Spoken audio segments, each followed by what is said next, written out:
신명기 4장 44절에서 5장 10절 모세가 이스라엘 자손에게 선포한 율법은 이러하니라. 오늘 말씀은 앞에서 있었던 얘기를 하고 있는데 앞에서 있었던 얘기는 1계명과 2계명 얘기하다가 또 치웠는데 또 오늘은 또 1계명, 2계명 얘기하면서 내일은 3계명, 4계명, 5계명, 6계명, 10계명까지 얘기하는 걸로 보면 뭔가가 좀 이상하다 하는 생각이 들 때가 있습니다. 그러나 성경 전체로 보면 서론을 얘기할 때 한번 얘기하고 이제 앞으로 될 것을 얘기할 때 한번 얘기하고 실제로 된 것을 얘기하고 또 되었던 과거를 얘기하고 이렇게 함으로써 반복하는 것을 볼 수 있습니다. 근데 모세 오경을 연구한 사람들은 이거를 또 신학적으로 따로 공부를 해서 비슷한 말끼리 쭉 이렇게 절을 잘라가지고 막 이렇게 오려가지고 비슷한 끼리 쭉 모아가지고 보면은 책이 한 4권 정도, 그러니까 한 4사람 정도가 쓴 것이 한 권의 책으로 된 것처럼 그렇게 보여진다고 합니다. 그래서 이쪽 사본, 저쪽 사본 이렇게 해가지고 예를 들어서 뭐 여호와라는 말을 쓰는 성경이 있고 안 쓰는 성경이 있고 엘로힘이라고 쓰는 것도 있고 또 이제 그 여러 가지 이 쓰는 방법에 따라서 그 글 한 절 한 절씩을 전부 쪼개가지고 분리해 보면 이게 한 권이 아니었다 하는 사실을 알게 된다는 그런 신학적인 이야기도 합니다만은 우리는 그게 중요한 게 아니라 이 성경 말씀이 반복되어질 때에 조금씩 다른 부분은 그것은 사실이기 때문에 그렇다는 것을 말해야 됩니다.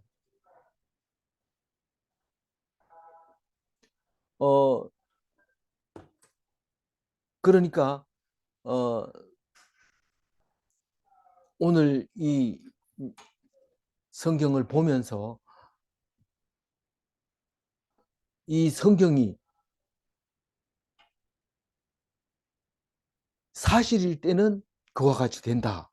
다시 말해서 우리가 마태복음, 마가복음, 누가복음, 요한복음은 다 예수님을 대해서 쓴 거지만 조금씩 다르게 쓴 것을 볼 수 있습니다. 그것은 우리가 인간의 한계가 있어가지고 한쪽만 보고 얘기하기 때문에 다른 사람은 다른 쪽을 보고 이야기함으로써 그 두 개가 합해져서 하나의 입체적인 것이 됩니다. 한 사람은 앞에서 봐가지고 눈이 2개다 얘기하지만 뒤에 사람은 뒤에서 보면은 뒷모습이 머리가 길다 이렇게 얘기함으로써 이게 머리 긴 거하고 눈 2개 있는 거하고는 관계가 없는 것처럼 보여질지라도 그것이 하나의 완성된 그림이 나온 것처럼 우리는 모세 율법에 대해서 여러 번 얘기하지만 그 모양이 각각 다릅니다. 그래서 우리는 그냥 예쁘면 예쁘다 이렇게 얘기하는 게 아니까 눈이 예쁘다, 눈매가 눈꼬리가 뭐 콧등이 뭐 콧구멍이 뭐 이러면서 일일이 얘기를 하고 있습니다. 뭐 얼굴 보는데 콧구멍까지 얘기하겠나 이런데 콧구멍 얘기합니다. 우리 예전에 우리 목사님 사모님이 그 아들이 둘째 아들이 엄마를 웃기는데 엄마 콧구멍 크다 이러면은 그렇게 깔깔거리고 웃는 모습을 보았는데 우리는 뭐 그냥 보는 게 아니라 엄마의 얼굴을 자세히 들여다보고 그렇게 말하는 거 볼 때 참 귀엽기도 하고 그래서 웃게 되는 건데 그와 같은 거죠. 우리가 성경을 보면서 한번 읽고 치운 게 아니라 한번 읽고 뭐 우리 10계명 안다 그런데 왜 또 얘기하냐 그거 그럼 날마다 외우는 게 좋겠냐 막 이러면서 막 얘기할 수 있는데 날마다 외워야 된다. 그런데 우리는 율법까지 외우면 10계명까지 외우면은 너무 많이 외운 게 되고 나중에는 그거를 외우느라고 몇 년을 지나버리면 신앙은 제대로 가지지 못하게 됩니다. 우리가 신앙생활 한 지가 50년이 다 돼 가잖아요. 그런데도 10계명 이러면은 우상을 섬기지 마라. 몇 계명이냐? 3계명. 2계명인데도 자꾸 3계명이라 하는 거는 날마다 10계명을 외워야 될지 그게 좀 걱정이 되기도 합니다. 근데 늙어 놓으면 또 한번 생각해 놓은 거는 끝까지 또 그게 맞다고 우기는 것이 있기 때문에 걱정입니다. 1계명이 나 외에 다른 신을 섬기지 마라. 2계명이 우상을 만들지 마라. 3계명이 나를 망령되이 이끌지 마라. 그리고 4계명은 알다시피 안식일을 지키라. 5계명은 알다시피 내 부모를 공경하라. 그리고 살인하지 말라. 또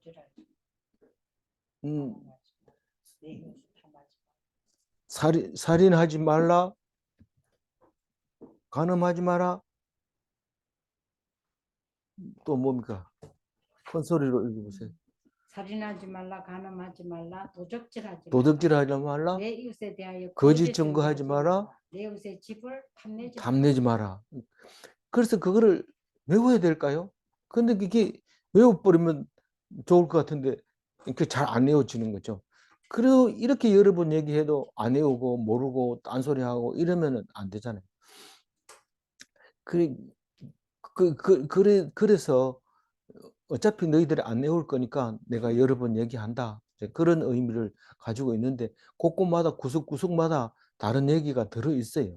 그래서 44절에 보면은 이 모세가 이스라엘 자손에게 선포한 율법은 이러하니라 이러면은 이게 신명기를 쓰는 것처럼 보여지지만 그 뒤에 가가지고 5절에 가서 여호와께 이르시되 이러면은 거기서부터 또 신명기가 시작되는 것처럼 보여집니다. 말끝마다 이게 신명기 시작이구나 하지만 끝까지 가가지고 내가 너희들에게 이르노니 이렇게 또 설명을 하게 됩니다. 그래서 신명기 그거 뭐냐 이러니까 한 번 얘기한 게 아니고 여러 번 얘기했다는 뜻이야. 그겁니다. 그게 그래서 신이라고 제가 얘기를 하잖아요. 그래서 45절 한번 읽어보세요. 이스라엘 자손이 애굽에서 나온 후에 모세가 증언과 규례와 법도를 선포하였습니다. 그러니까 율법에 대해서는 민수기에서도 얘기하고 레위기에서도 얘기하는데 율법이라는 것은 10계명 말고 특별히 구별된 게 없고 전부 다 율례고 규례고 정언이고 그렇다는 얘기입니다. 그러니까 모세 오경 자체를 갖다가 율법이라고 유대인들은 그렇게 지금 말하고 있죠. 그런데 45절에서 얘기하는 건 이스라엘 자손이 애굽에서 나온 후 모세의 정언과 규례와 법도를 선포했다고 그랬는데 언제 했느냐 하면 출애굽하고 50일이 있다가 시내산에서 율법을 선포했다고 정언과 규례와 법도를 선포한 게 아니라 10계명의 돌판을 받은 게 출애굽하고 50일이 있다가 시내산에서 받았다 이렇게 생각을 하고 있어요 유대인들이. 그래서 6월절은 출애굽한 날짜가 6월절이고 50일이 있다 받았으니까 오순절이라고 얘기를 해요.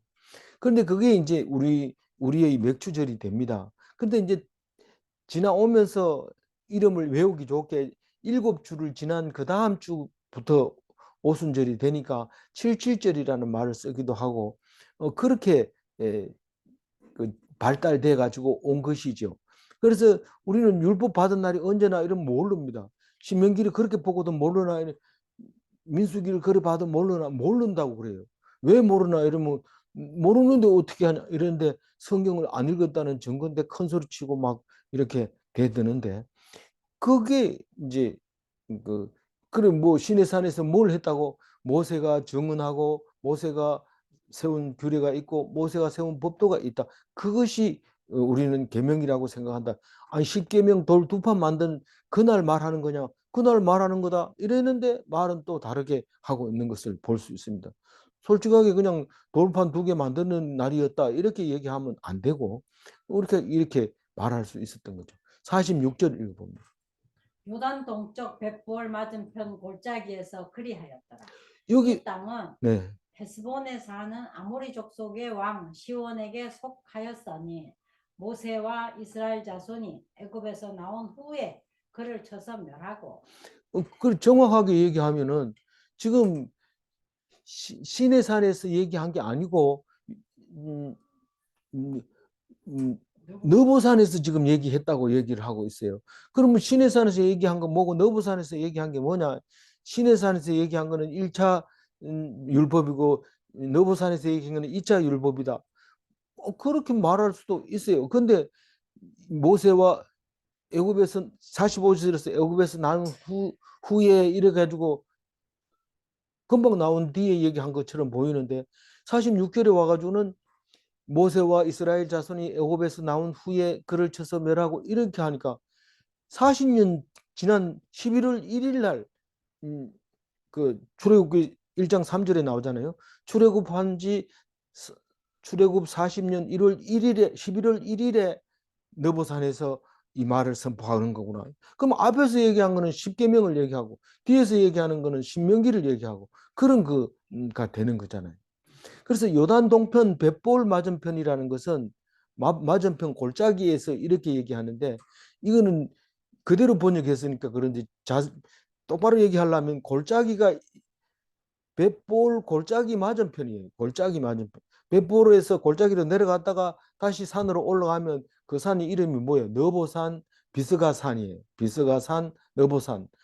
거기에서 이 신명기를 얘기했는데 그때 한번 그 얘기할 때는 헤스본 왕 시온을 멸하고 또 바산 왕 옥을 멸했는데 여기 너보산은 시혼의 땅이었다는 거죠. 북쪽이 아니고 남쪽이라는 거죠.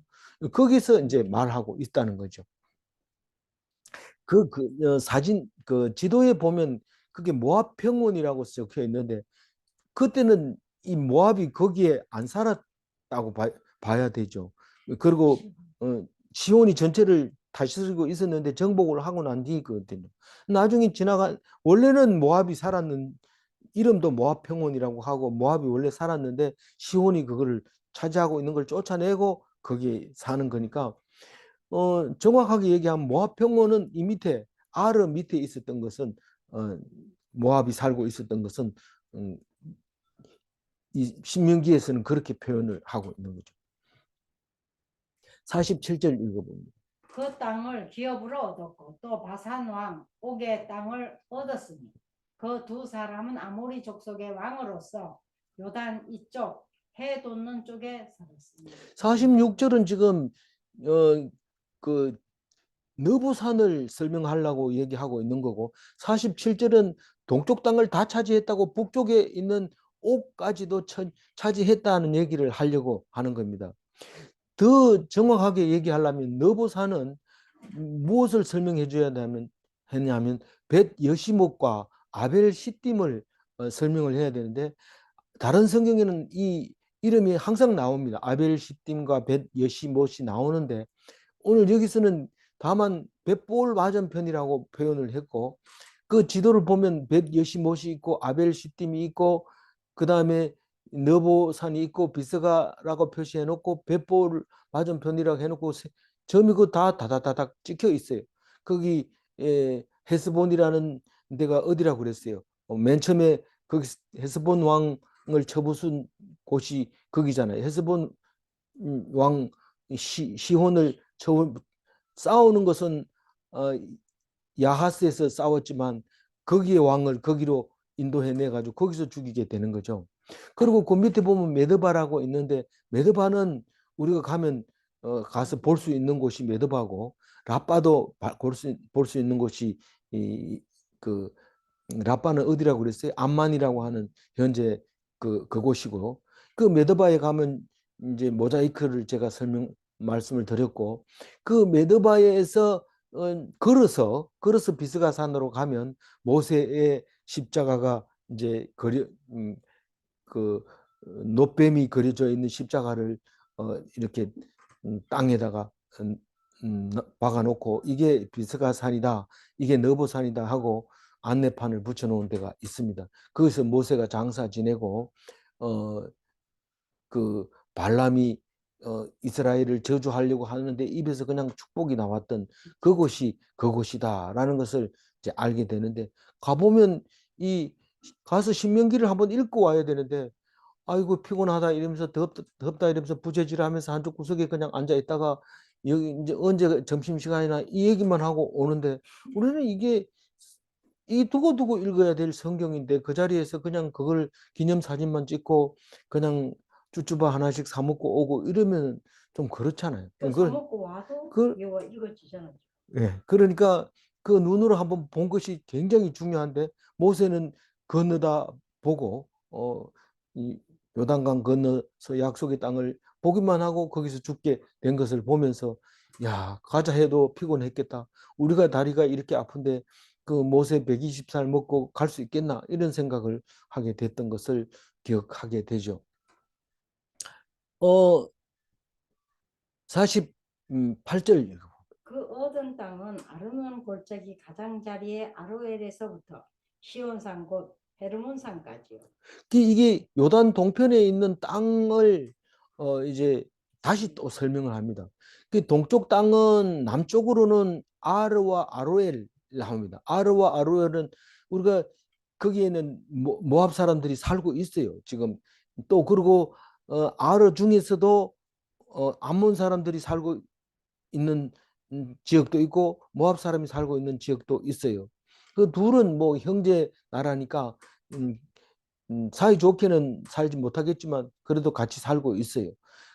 그게 아로엘은 강상류의 동네 이름이고 아르는 강상류 하류에 아르도 있고 아로엘도 있고 그래요. 남쪽에는. 그래서 그게 경계선이 돼서 그 이하는 어디고 모압 땅이고 그 오른쪽으로 더 나가면 암몬 땅이고 그 나머지 전부는 지금 이스라엘이 차지한 동부 쪽이다, 동쪽이다 그 얘기를 하고 있는 겁니다. 북쪽은 어디까지냐면 헤르몬산까지. 예, 우리나라 말로 하면 백두산 같이 제일 높은 북쪽에 있으면서 높아서 항상 눈이 덮여 있는데 음, 멀리서 사진을 찍으면 꼭 머리만 허옇게 되는 그런 산이죠.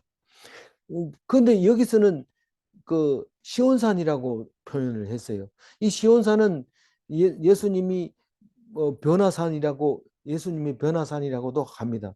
거기서 어, 모, 모세와 엘리야와 예수님이 말하고 있었던 그곳이 헤르몬산이 아닌가 그렇게 얘기하는 학자들도 있고 어, 음, 아니면 갈릴리 바다 옆에 있는 그 산일 수도 있다 그렇게 얘기를 하고 있는데 이 산을 또 느닷없이 시온산이라고 말하는데 같은 이름을 가진 산 이름이 몇 개 나옵니다.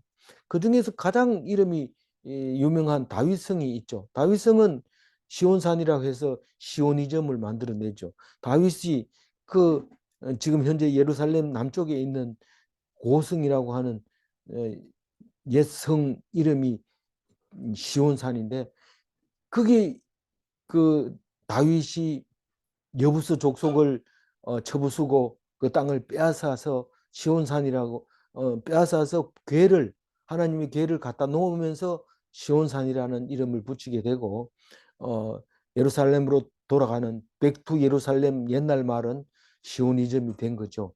많은 사람들이 시온으로 가려고 했던 거죠. 그리고 나사렛 다볼산 부근에도 시온산이 있는 것을 성경에서 볼 수 있습니다. 우리는 울진에 가면 왕피천이 있습니다. 근데 삼척에 가도 왕피천이 있어요. 그래서 이 이름이 같은 이름이 꽤 많이 중복이 돼 나오는 것처럼 50천. 50천인가요? 50천인가 봐요. 왕피천이 아니고. 음, 그렇게 이름이 같은 것처럼 음, 성경에서도 자주 쓰는 이름들이 있었던 것 같아요. 49절 읽어. 요단 이쪽 곧그 동쪽 온 아르바니 비스가 기슬 아래 아라바의 바다까지이니라.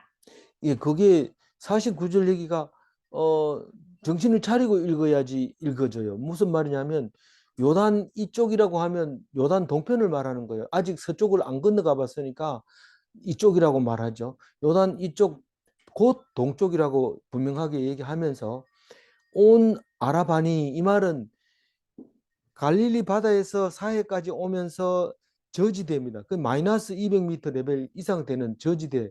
다시 말해서 지중해에 비해서 굉장히 낮기 때문에 지금 그 예루살렘은 엄청 추워도 여기는 쏙 빠져가지고 쏙 들어가 있어가지고 안 추워요. 그것을 아라바라고 얘기하는데 그 아라바가 갈릴리 바다에서 사해까지 오는데 양쪽 다 저지대지만 동쪽 이쪽 저지대만 이제 그 두 지파 반에게 나눠준 땅이 되는 거죠. 근데 그래서 그 아라바를 제일 밑에는 아라바의 제일 끝에는 아라바 바다가 있어요. 그게 사해입니다. 아라바 바다가 사해인데 사해까지 다 어디서부터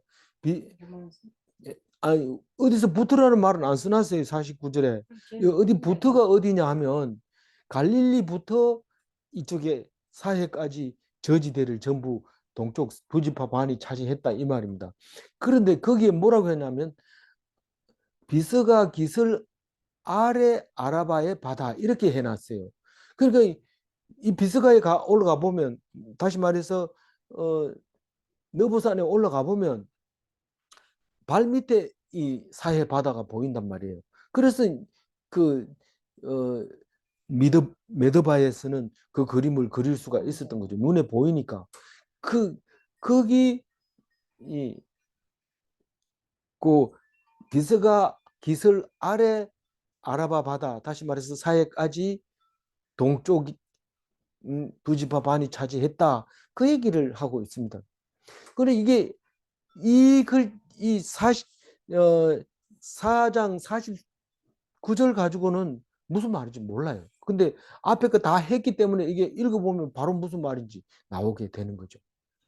그래서 그 지도를 두 지파 반이 차지하는 지도를 그릴 수 있는 거죠. 이제 5장 1절 읽어봅니다.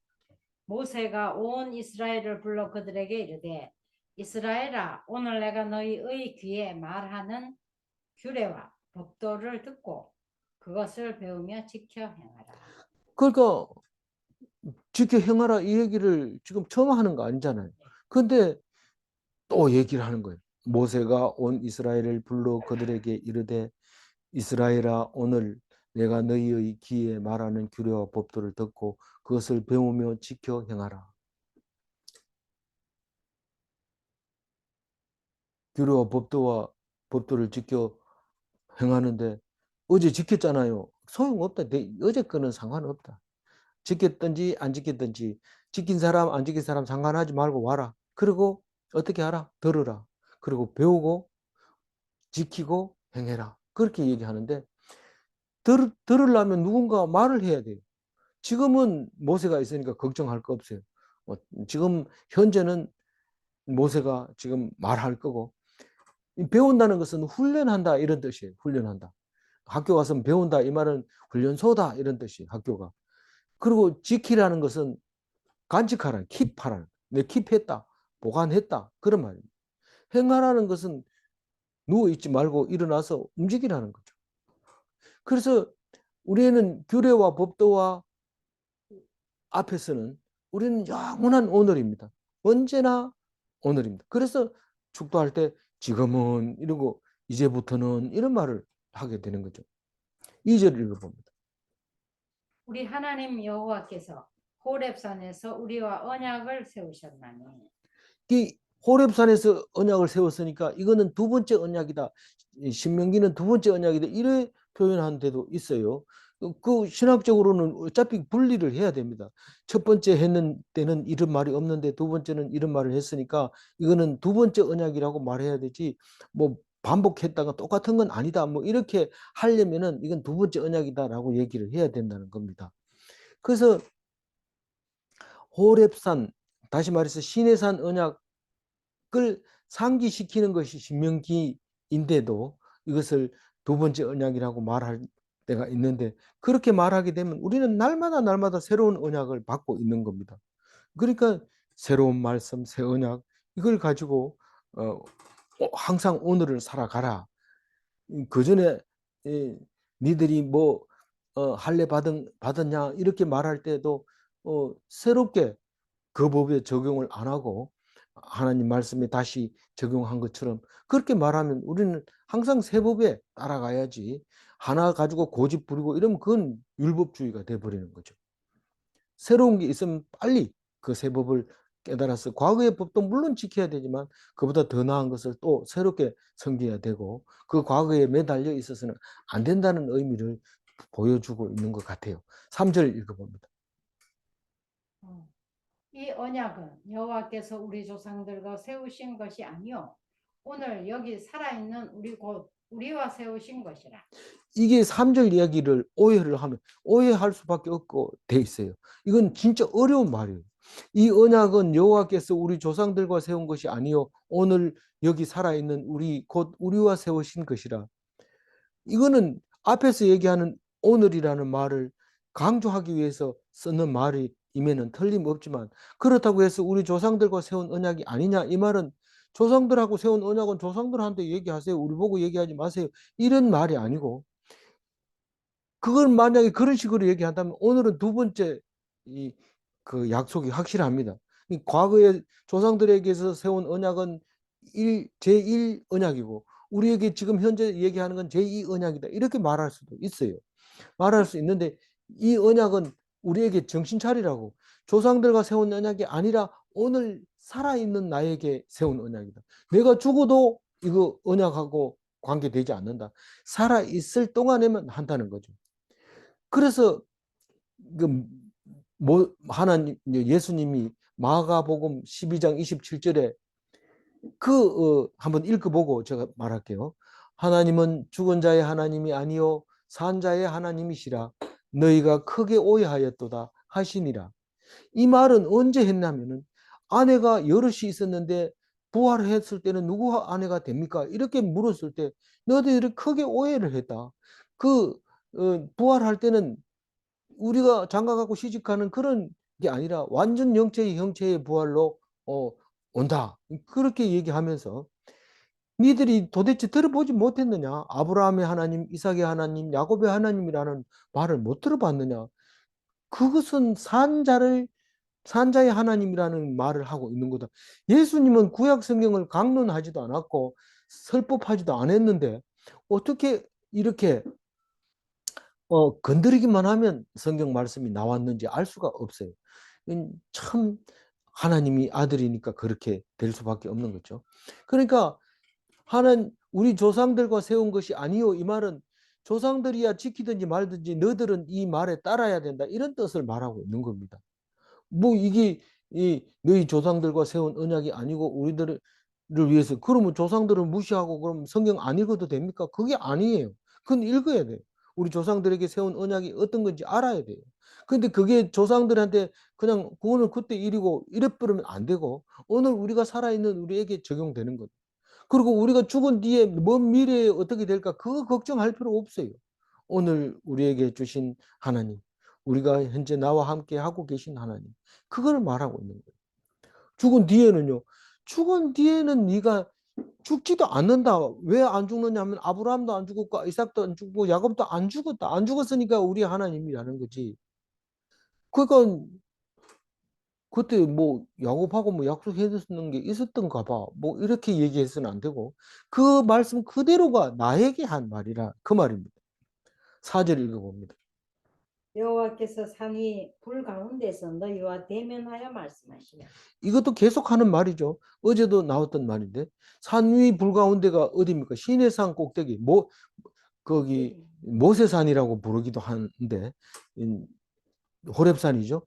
거기서 불 가운데에서 말씀하셨다. 얼굴을 대면했다. 그런데 보지는 못했죠. 보지는 못했지만 그것도 어둠 속에 침침한 가운데 구름 속에 흑암 가운데 거기서 말씀하셨다는 것을 우리가 압니다. 그것도 우레와 같이 큰 소리로 말씀해서 사람들을 완전히 기죽여 가지고 쳐다보지도 못하게 그렇게 했는데 쳐다봤으면 죽을 뻔했는데 그래도 못 봐서 다행이죠.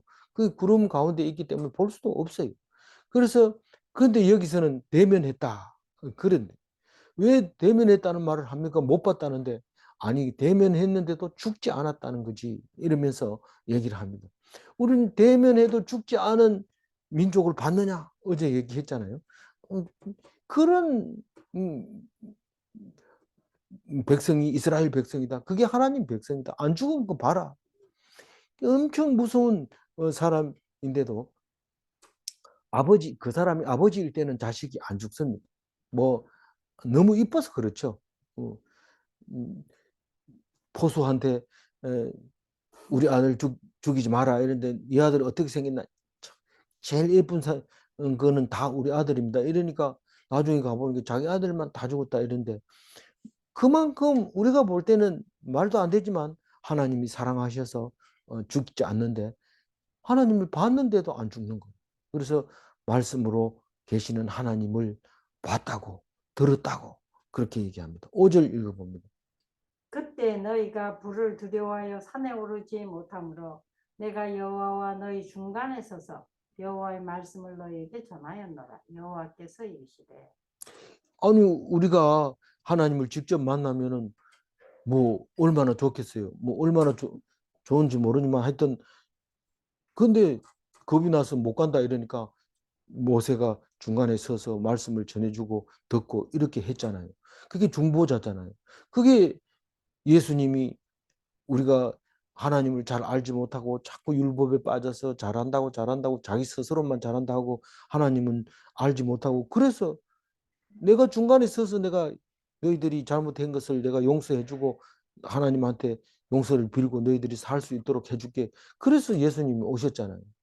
그래서 모든 백성은 하나님이 두려워서 산에 오르지 못하고 모세가 하나님과 사람 중간에 서서 하나님의 말씀을 전했는데 예수님이 그를 하듯이 지금 우리의 모습도 오늘 또 여전히 이 성도들이 두려워서 말씀을 선포하지 못합니다.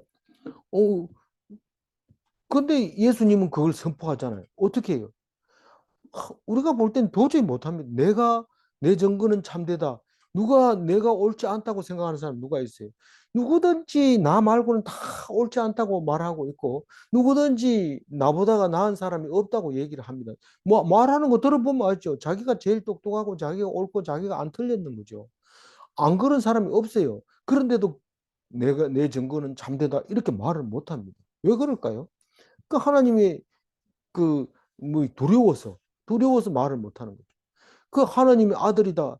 강제로 하나님 기도할 때 하나님 아버지라고 기도해 이렇게 할 때 아버지라고 기도하지만 어디 가서 내가 우리 아버지가 하나님이야 뭐 이렇게 말 못 합니다. 네 기도할 때 아버지 이러더니 왜 니는 하나님 아들 아니냐? 글쎄 잘 모르겠는데 이래 되는 거죠. 그 하나님이 너희들은 신이다 이랬는데 그런 소리 좀 하지 마라. 네 신이다 이러면 죽어 이러면 사람들한테. 그럼 예수님은 그 얘기를 하는 거죠.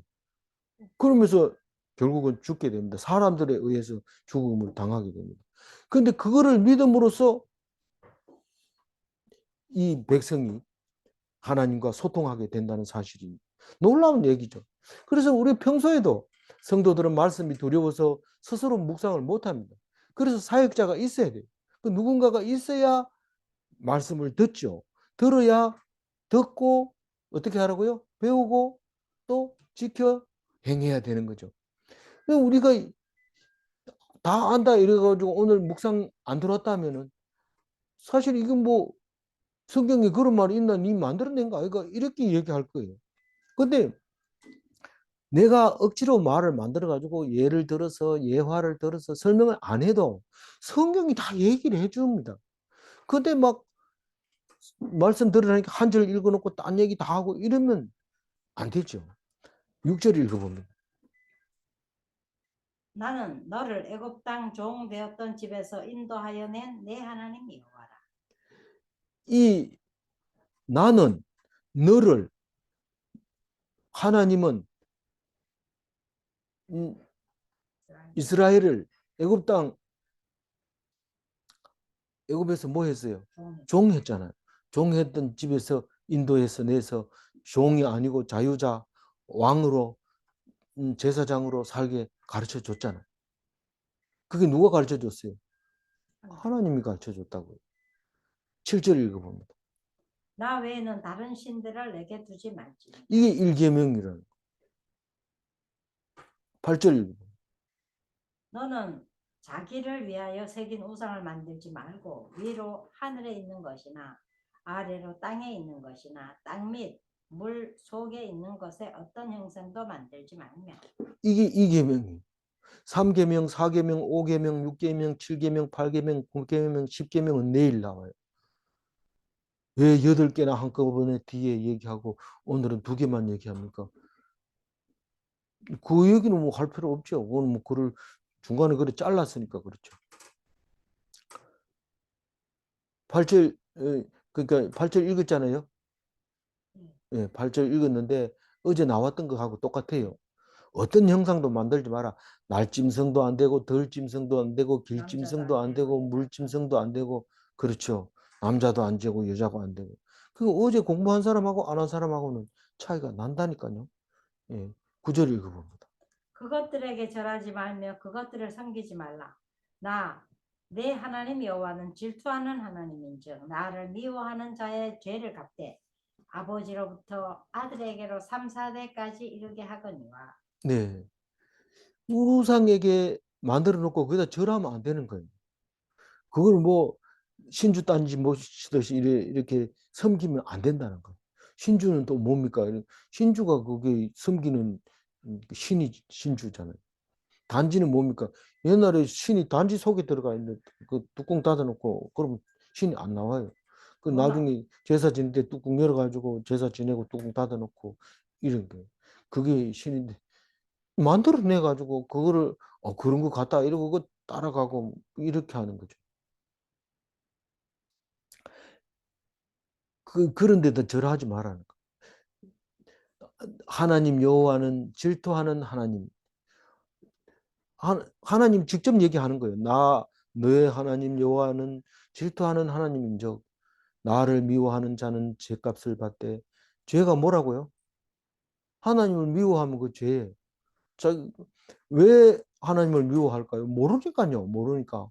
모르고 죄를 짓는 거지. 알고 죄를 지면 어이구, 그럼 못 짓죠, 죄를. 이게 죄인 너 죄진 사람한테 다 물어보면 왜 그랬어? 이러면 모르고 그랬어요. 다 그렇게 얘기합니다. 그게 그건 갚아야 돼요. 그 죄값을 갚아야 돼요. 그래서 어, 반드시 자기 죄값을 갚되. 죄값은 네 당대뿐만 아니라 네가 당대에 못 갚으면 3, 4대에 거쳐서라도 자식들한테 다 갚고 말 거다. 하나님이 직접 우리에게 내 하나님 여호와는 질투하는 하나님이라고 이렇게 얘기를 합니다. 그래서 나를 미워하면 너희들은 미워한다는 게 뭐 내 하나님 언제 미워했어요?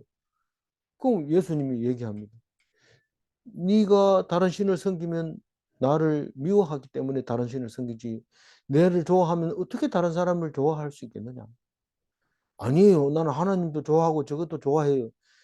그것은 나를 질투하게 만들었기 때문에 너는 죄가 가만히 있는 것보다 더 많다.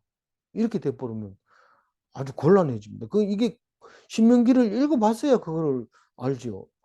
나는 일도 열심히 하고 교회도 열심히 하고 그래 이런데 그런 거 없어요.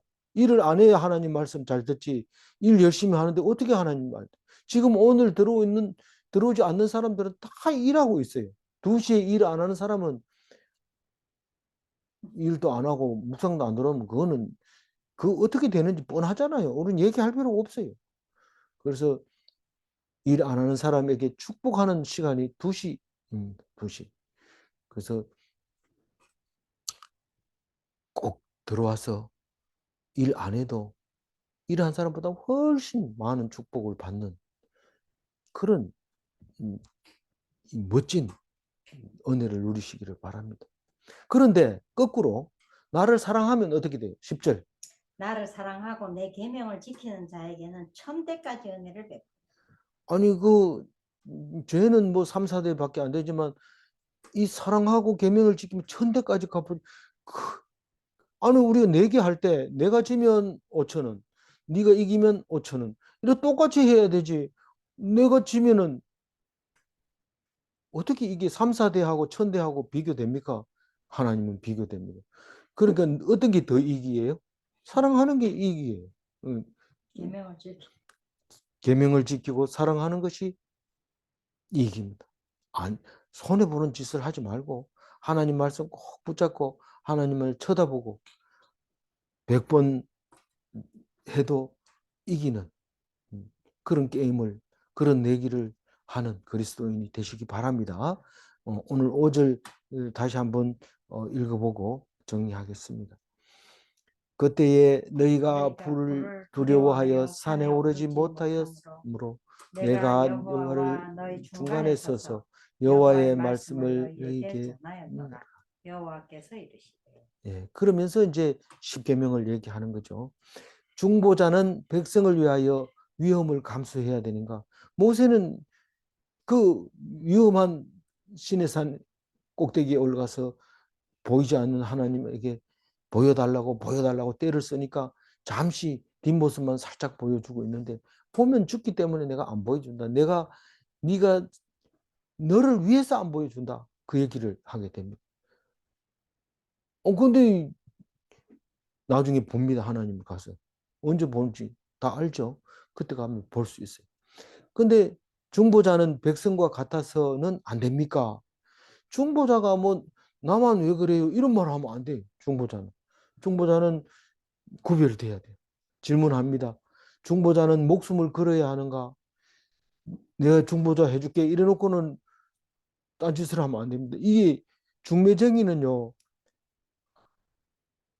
중매를 똑바로 해야 되지. 뭐 그런단다 이래놓고는 딴 데 갚으라고 이러면 안 돼요. 그래요. 그래서 어, 목숨을 걸어야 되고 중보자는 그 형제들과 구별돼야 되는가? 형제들 하는 거 다 하고 그리고 또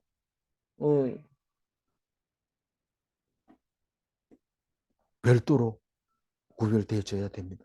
그래야지 중보자가 됩니다. 우리는 다 제사장 삼아 주었습니다. 모세가 제사장 아닙니까? 제사장은 가정에서도 교회에서도 직장에서도 학교에서도 중보자가 돼야 됩니다. 제사장이 돼야 됩니다. 그래서 구별돼야 됩니다. 좀 어려워도 견뎌야 됩니다. 기도하겠습니다. 하나님 감사합니다. 오늘 신명기를 통해서 은혜를 주셔서 감사합니다. 똑같은 말을 반복해도 내가 모르고 있구나 하는 것을 찾아내게 해주셔서 감사합니다. 모르는 것도 찾아내고 몰랐던 것도 알아내고 새로운 것도 듣고 그래서 은혜 속에 사는 하나님의 사랑으로 사는 천국 삶을 이어가는 그리스도인이 되게 하여 주옵소서. 감사하옵고 우리 주 예수 그리스도 이름으로 기도 올리옵나이다. 아멘.